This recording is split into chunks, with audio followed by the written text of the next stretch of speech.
Lorna, tell us a little bit about yourself and your experience as a formulator. So I've been a cosmetic scientist for the past 8 years, but the team here have many more years of experience than that formulating. We've worked on various products across skincare, hair care, colour cosmetics, sun care, toiletries and more. And I'm really proud of the team here because in the past 4 years we've picked up over 30 formulation awards for products we've developed. Wow, that is absolutely incredible. So when we met, I wanted to create a range of sensitive skincare products that were high percentage natural but results driven. Can you share a little bit about that process? Yeah, sure. So as you know, our teams worked really closely together throughout the process. We really wanted to understand what your vision was. With your background and experience, you obviously had very high expectations for what you were looking for and a very clear goal of what you wanted your products to do, particularly for people with sensitive skin.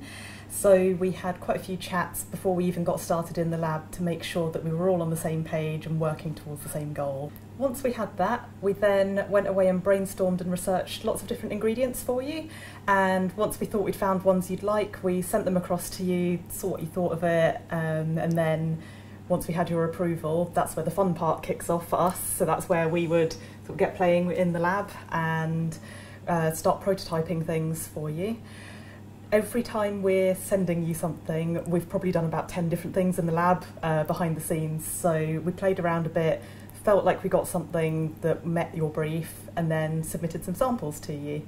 That's then over to you to test out, see what you think of them. And normally in the process, there's sort of you give us some feedback, we tweak it a bit, maybe go through that a few times until we eventually get to the perfect product that we're all happy with. And then that's only the first bit. As you know, there was then loads of testing to go on afterwards. Yeah. We really want to make sure that the products are safe and effective for people to use. So we went through preservative efficacy testing to check that the product's not going to go mouldy. Yes. We went through stability testing to check the formulation doesn't fall apart. We checked that it was compatible with the packaging that you'd chosen. We worked with a qualified toxicologist to go through a safety assessment, and then we gathered hundreds of documents relating to all the ingredients and the final product to gather it into a document called a product information file that is legally required in the EU for safety. So all of that helped give us the confidence that the products we developed were actually safe and effective for your customers. Thank you so much for sharing that, Lorna, because I personally have really enjoyed this journey, and it just goes to show how much really goes into creating a skincare formulation. So thank you so much. And how can you ensure that these formulations are safe for sensitive skin? It's a really great question because as cosmetic scientists, we can pick ingredients that we think will be suitable for sensitive skin, but because formulations are complex mixtures, we don't know for certain until we put the finished product through testing. So everything we developed for you, we put through patch testing, but obviously there are things we can do to try and optimise the chances of getting through that. So for example, we sourced a fragrance that was known to be free from the 26 declarable allergens for fragrances. We specifically avoided harsh ingredients like retinoids or AHAs that can potentially irritate skin. We made sure that any water-based formulations were adjusted to a skin-friendly pH. We made sure to use ingredients that we know to be quite soothing and calming. We used high quality oils and butters that have been stabilised, and we added antioxidants to make sure that they wouldn't turn rancid and would actually remain safe and effective in the formulations. And overall we just basically approached the whole formulation knowing that it would be used on sensitive skin, so everything about it was kind of designed for that purpose. Thank you so much for sharing that, Lorna. It was so interesting because I know when we met, I personally struggled to find sensitive skin products that were high percentage natural, smelt nice, felt nice, and I am so happy with the formulation. So much so it's been winning awards, so thank you so much. We also have special ingredients in there called Biocolia and Rhamnosoft. Could you explain what they are and how they benefit the skin? Yes, so Biocolia is a prebiotic that helps to protect the skin.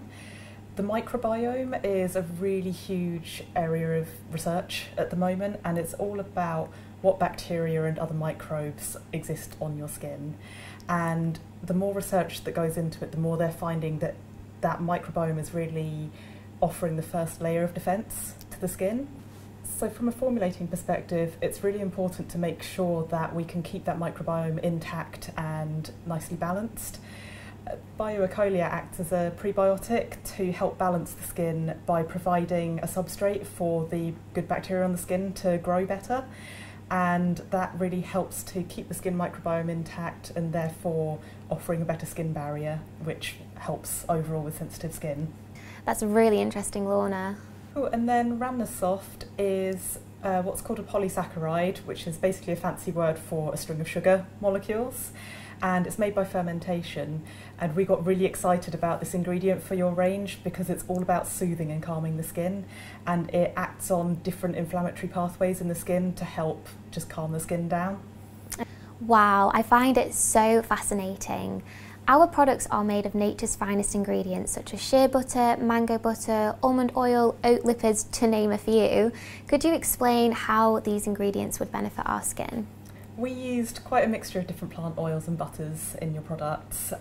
Most plant oils are made up of something called triglycerides, which are the fatty oily parts, and then unsaponifiable matter, which quite often has the bioactive components. We made sure to use a mix of liquid oils and butters that melt on the skin, and that really helps to give the textures that we wanted to achieve. It sounds quite functional, but actually, because we're applying it on sensitive skin, we want to make sure it doesn't feel draggy and like it's difficult to rub in, so that was really important to us. The skin naturally loses water over time, and oils and butters are a really great way to form a protective layer on the skin that helps keep that water there and helps keep the skin hydrated. As well as that, we've also used naturally derived glycerin, which is a great humectant that basically draws water into itself. So that's also helping to keep the skin moisturised. And we're also using things like natural betaine, which is an osmolyte that again helps to hydrate the skin in yet a different mechanism. So we're using all sorts of different naturally derived materials that are performing different functions on the skin to overall get a formulation that really works holistically. Wow, that's so interesting. Could you tell us a little bit about the quality of our ingredients and why that is important for sensitive skin? It's a really important question, actually. I think there's so much information freely available online nowadays. People love to look at the ingredients lists at the back of the packaging. Yes. And while that's brilliant, I love that people are getting engaged with that. The Inky list doesn't tell you everything about the quality of the ingredients. You don't know whether someone's just waved a bit of green tea over something or if they've actually gone through some special extraction process to get the best out of that material. I think a great example of something we've used in your products is the oat oil, and we actually chose a really specialised grade of oat oil that is extracted in a way to guarantee a certain level of ceramides within the naturally occurring oat oil. So although on the back of pack it might just look like it's oat oil, actually we know that it's a really high quality material in there that's giving skin benefits. The other thing to consider is the stability of the oils. So what can happen over time is oils can turn rancid. I don't know if you've ever had like old cooking oil lying around at home. Yes. It starts to smell a bit bad, it might look a bit darker yellow. Yes. The same thing can happen to oils in skincare. So we want to make sure we add antioxidants and actually work with high quality oils that have been stabilised to make sure that we're not putting oils that might go rancid onto people's skin, because that can lead to breakouts and reactions that we really don't want on sensitive skin. We specifically didn't want to use essential oils actually because things like lavender, mint and lemon do contain quite high levels of those 26 declarable allergens. So we wanted to make sure that we'd actually get a fragrance that was free from those for you, which is why we didn't go down the essential oil route. I, like many others with sensitive skin, are afraid of fragrance in products. Could you explain why the fragrance in our products are safe for sensitive skin? Fragrance is a really complex topic. I think, like a lot of things, it's actually far more complicated than just saying a sweeping generalisation of don't use any fragrance. The International Fragrance Association, IFRA, actually specifies and imposes on fragrance manufacturers how to categorise different fragrances safely. So whenever we work with a fragrance as a formulator, they tell us what level is safe to use. On top of that, there are also 26 known allergens that are commonly used in quite a lot of fragrances. So if we use any of those in a fragrance, we have to declare it on pack. And that means that if someone knows they're allergic to that, they can look at the pack, know they don't want to buy that product and leave it. So what we've actually done for your products is made sure that although we're using a fragrance, it's completely free from those 26 allergens. Simply going fragrance-free sometimes isn't actually the best option. There's something called the halo effect, where people think a product works better because it smells a particular way. And I think a really good example of that is household cleaners. Like, most of them smell pretty fresh, like citrus or pine. If I took that product, took out the citrus scent and put something like chocolate in it, you probably wouldn't think that it actually works as well.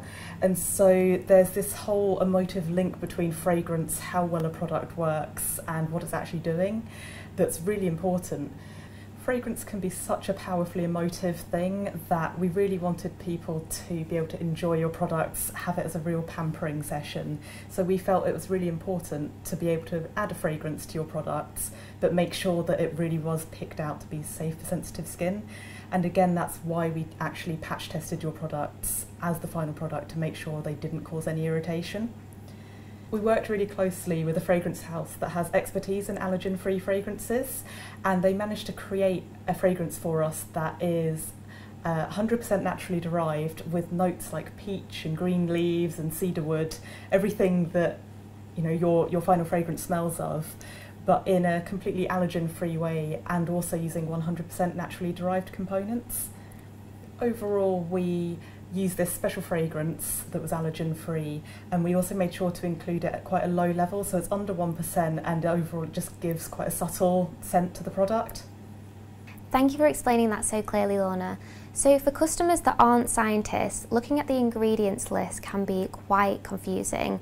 The ingredients list, known as the INCI list, has some names of ingredients that are really complicated.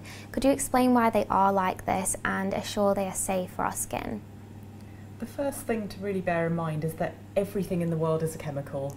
So the air we breathe, the food we eat, even us as humans are made up of chemicals. And we need some way to be able to name and categorise those chemicals and be able to align and explain what those chemicals are to people. I think a really great example is if you actually search online for a blueberry ingredients list, you'll probably come across an image from someone called James Kennedy, who has listed over 40 different chemicals that are present in a blueberry, which we all know is great to eat and quite good for us. But actually, if you saw that ingredient list without knowing it's a blueberry, you'd probably be quite nervous about what you were eating. And I think the same is really true for cosmetic products. We have to be able to find a way to list what the chemicals are, but actually a lot of those, particularly in your product, are naturally derived and not that scary at all in a way. As cosmetic scientists, everything we do, we want to make sure it's safe for people to use. We want to make sure it's effective. So we develop everything in line with the very strict UK and EU cosmetic regulations, and that does mean listing things out on an INCI list, but also making sure that all the ingredients we use are completely safe for people to use at the levels that we're using them at. Our formulation is super high in natural ingredients, but there is a small percentage of a preservative. Can you explain why that's important for skincare and how it is safe for sensitive skin? It's so important to make sure that your product is preserved effectively. Your product is going to be mixed in a factory, it's going to be stored on a shelf, it's going to be stored in the warehouse, shipped around, stored in someone's bathroom, have someone reusing and reopening it. So this poor product is going to see a lot in its lifetime, and throughout that we want to make sure that it can't get contaminated with microbial contamination like bacteria, yeast, mold and fungus. And each of these things actually can thrive in a skincare product if you don't preserve it properly. So it's really important to make sure we add a preservative in there, control that potential growth, and make sure that then at the end of the day the product that someone's putting on their skin is safe and effective. Uncontrolled microbial growth can be really dangerous for the skin because you don't know what's growing in your product. So if you put that on the skin, it could lead to all sorts of reactions. So we really don't want that. It is worth saying though that the preservatives are used at really, really small percentages, so way below 1% typically, and every preservative that we've used is in line with very strict UK and EU regulations. They're actually really stringent with preservatives. There's a specific list we can use and they restrict what levels you're actually allowed to use them at. So please be rest assured that we've really made sure to pick preservatives that will work well and are known to be safe. Thank you so much for highlighting that, Lorna. Could you tell us a little bit about where our ingredients are sourced from? Sure, so I won't go into all the ingredients, but I'll just pick out a couple. The first ingredient I'd like to talk about is betaine, which is a natural osmolyte that moisturises the skin and has been used in the moisturiser. It's made from upcycled material from the food industry, so they start with sugar beet and use that for sugar in the food industry, but then the molasses that is the leftover byproduct from that process is then used and refined further to get to the betaine that we're using. So not only does it have great performance on the skin, but it's actually great for the environment as well. So interesting. There's also the shea butter that we're using is a specific grade that helps to directly empower women in Africa. The supplier we're working with has set up a programme called the Colo Nafaso programme. The shea butter we're using also has a really strong story. Shea butter is made from shea kernels that are harvested normally by women out in Africa, and usually there's a really complex supply chain with lots of middlemen actually sort of taking their cut of the profits. The supplier we're working with directly works with the women that are harvesting the shea kernels, and it really helps to empower the women. They offer pre-financing through the year, so rather than just giving them a lump sum payment when the harvest season is, it actually helps the women plan out their finances throughout the year and helps them be more independent. The whole programme is actually set up to be a win-win situation because they offer training for the women that help empower them further, but it also means that the shea butter that they're receiving is then higher quality because of the training. What benefits should we experience after using the moisturising cream? The cream is designed to glide across the skin really easily, so it doesn't feel draggy, particularly for sensitive skin. We don't want it to be causing any irritation. We've also used ingredients that help to hydrate the skin, both short-term and long-term, and should just generally leave your skin feeling really soft and smooth. And we've also used ingredients that help to soothe and calm the skin, as we know that's going to be really important for your customers. And then we also have the prebiotic that's going to help to protect the skin longer term. What benefits should we experience after using the skin wash?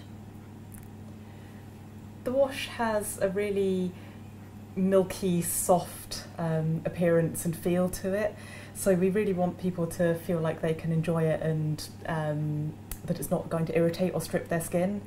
We made sure to use really mild surfactants that are known to be gentle on the skin, so even though it foams, you don't need to worry about it stripping the skin.